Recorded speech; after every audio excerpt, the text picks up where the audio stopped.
Wassail, beautiful people. We're inside my little hobbit room. I love the ceiling in this skylight that has cloth over it to diffuse the light a little. But there's something about the energy of this altar, the fifth, which is Eros squaring Pluto, and also coming into conjunction almost, but in that area of separation, is Eros, Psyche. They're all kind of pushing in to the sun's area. And there was a sense even in yesterday's that although we're heading to a point with the lunar eclipse where the sun almost seems to be not part of the energy, what you need to remember is it's the sun's presence that creates the shadow of the moon across the earth. And there's a hell energy to this, the returning light. So it's good, I feel, to have this energy up here. So this is the fifth altar, which is columns 9 and 10. So like a divine completion. As I say, it's Eros square Pluto, and it's the altar of seeds inside fallen fruits. Yes, Pluto, Hades, pomegranates. There is that energy of Persephone, a returning to the light again. That energy of going to the underworld for 6 months, ruling with her gorgeous Hades, and then returning to the light to play daughter with mother. So Eros is in Libra, Cardinal air, and Pluto is in Capricorn, Cardinal earth. So Eros, let's get an energy for Eros. Eros. Eros. I saw that card flick and go back in. It's the beginning card that was Vesta. It's not so much coming across remotely as first blood, first flow. Here it's coming across purely as a shadow falling across, the coming shadow that will fall across the earth. But that shadow is steeped, and I mean really rich, in the nutrients of divine creativity. So Pluto, there, see the shadows, the nutrients of a lunar eclipse, the creativity. So Pluto is providing nutrients because Pluto already knows that it's going into Aquarius. Interesting. So I also, you just check something. Where's the moon now? 23 degrees of Pisces, but it's in a conjunction with Neptune. It's just gone past the conjunction. Oh, it's going through that today. And it will separate fully. Just got to keep an eye out for the moon in Leo. And I'm not sure how it gets there.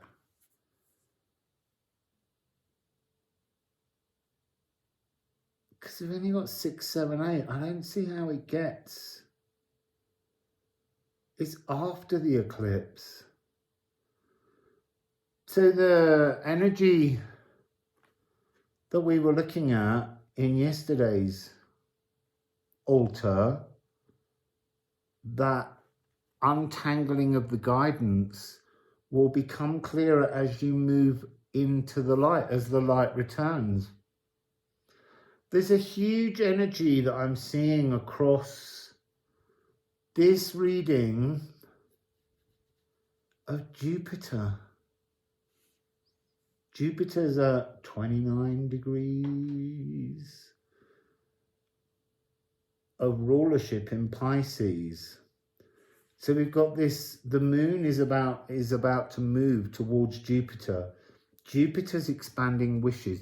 Jupiter's almost expanding the nutrients and the fluid, muse-like creativity of Eros. So remember, Aphrodite asks Eros to shoot an arrow into Pluto, and so that Pluto would fall in love with her.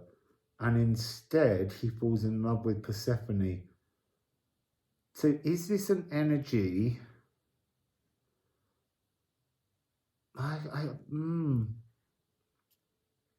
There's a frustration. The altar of the seeds in the fallen fruits. That's all we need to ask. Let's ask this. Seeds in the fallen fruits. Seeds in the fallen fruits. You see, before I turn these, although he's there, there is that energy from yesterday's altar, which is about the tangled guidance. You have to seek your own guidance. Your thoughts are tangled. Even mine feel like they were tangled in that reading yesterday. Not being able to hold place and not being able to hold place properly until we come out of the moon gate. Because there is something about the guidance being so tangled and woven on us that we need to now somehow pick over the fruits, the fallen fruits, the things that contain the nutrients. But there's a question of, do you consume those seeds or do you just water them? That's fascinating. Again, I'm getting this really big, from this side, Jupiter energy. Remember, Jupiter and Neptune and Pluto are the siblings. They're the three brothers. And both Neptune and Jupiter are now in rulership in Pisces, along with Juno, who is Jupiter's consort. There's something about an energy of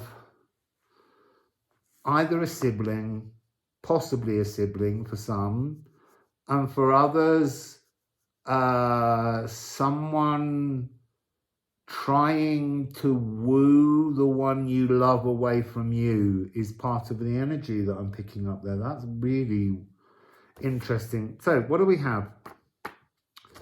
We have Pluto, moon in Taurus. So again, we're getting this message that we're moving everything towards the lunar eclipse. Fascinating that it feels like the solar eclipse is less important than the journey through the tunnel to come out through the moon door at the end.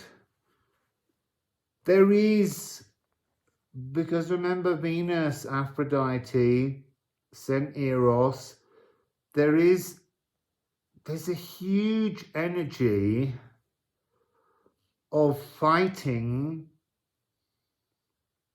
standing in the way of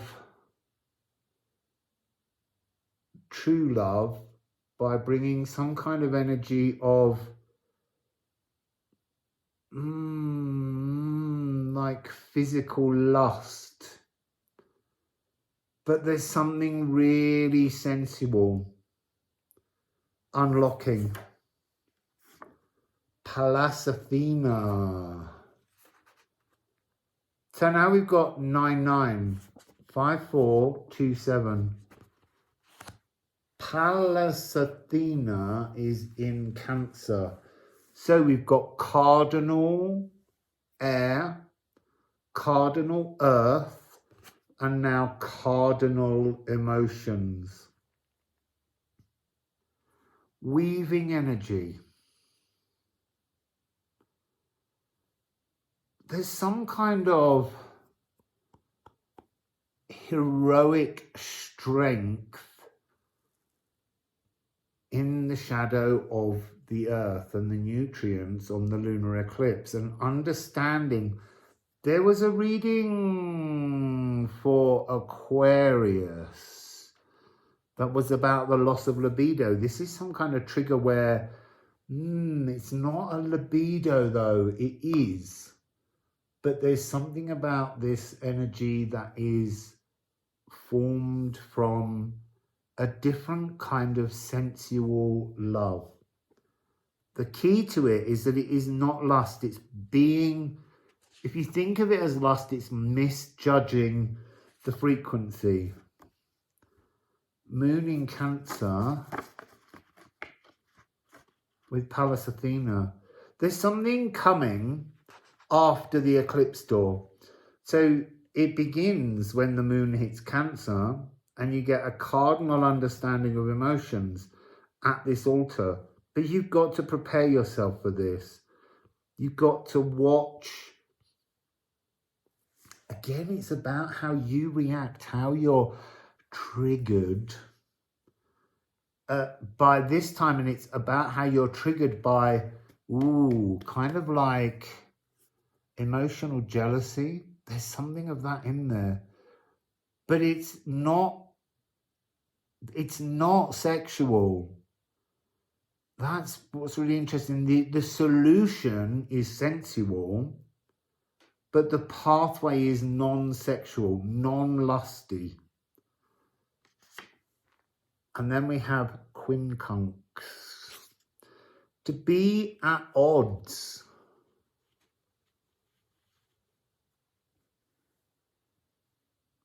Existing but opposing. This is that energy of the sun, your life force, that plays a major role in this eclipse, this lunar eclipse. But it's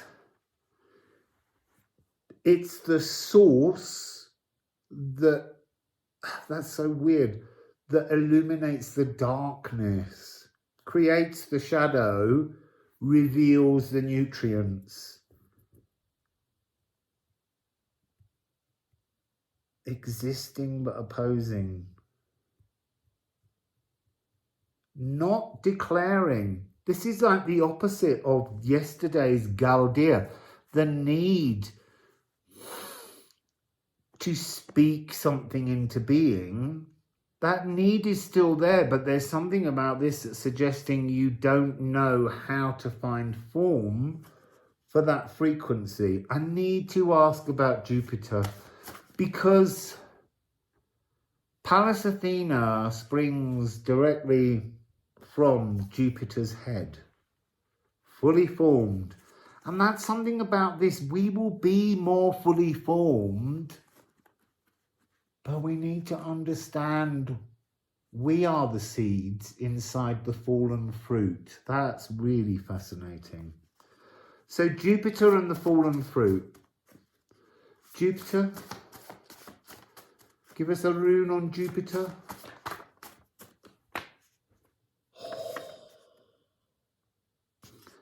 Willfulness, resistance, unwille. What's resistant? It's like having a headache and you don't know how to rid yourself of the headache. And you become, again, Mars-triggered anger. So there's nasty square with Mars here. And Jupiter and Neptune. There's something about the headache is the birth of the seeds of Athena fully formed within.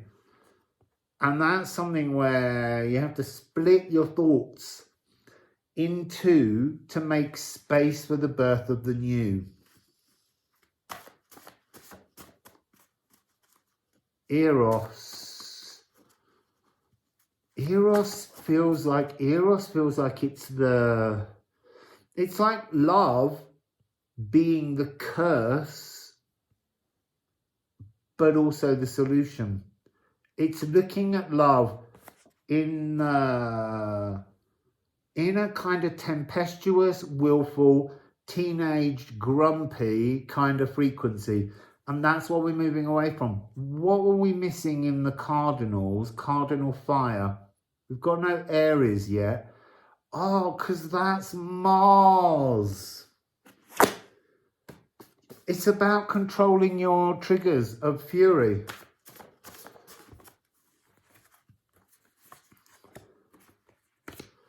So look, it's almost inevitable. This willful resistance is at the top and at the bottom of your life force. You can't look at the roots, you can't look at the darkness, and you can't look into the sun because it's too blinding. So you don't look. You're not looking. And yet you're being offered in this shadow of the moon crossing the earth a chance to work out how your willful resistance to growing up, to allowing cardinal, we've got triple cardinal energy here, trying to transform you. And what's it transforming is the harvest, this Yah, Ger, Jer, depending on how you want to say the G there, and Theo. There's an abundance. There's an abundance of things that, yes, you can lock into your new destiny. But will you do it? So, what do we need to do? Air, Eros, is in Libra. This is the energy of cardinal air, Eros. Apply love to everything as a solution to all of your willfulness and all of your self-loathing and your blockages. Apply love, see what's created. Square off with Pluto, because I'm telling you, I'm going to ask a question again. Pluto, because it's moving into Aquarius, feels loving. Come on, what's Pluto? Oh, let's do that. They fell out a bit wrong. Oh, they didn't fall out a bit wrong. There we go. We didn't have a toss. Oh.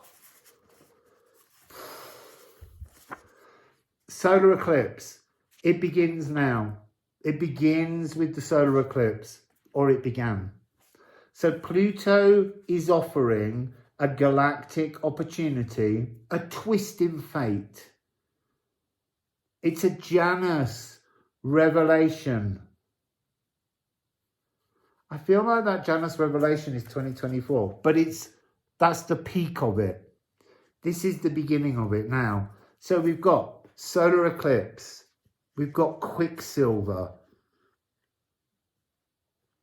and this is mutability. So with this cardinal energy opportunity, you can transform fixed emotions. You're going to refix them later, but at the moment you've got to use this cardinal force with no anger, no fiery Mars.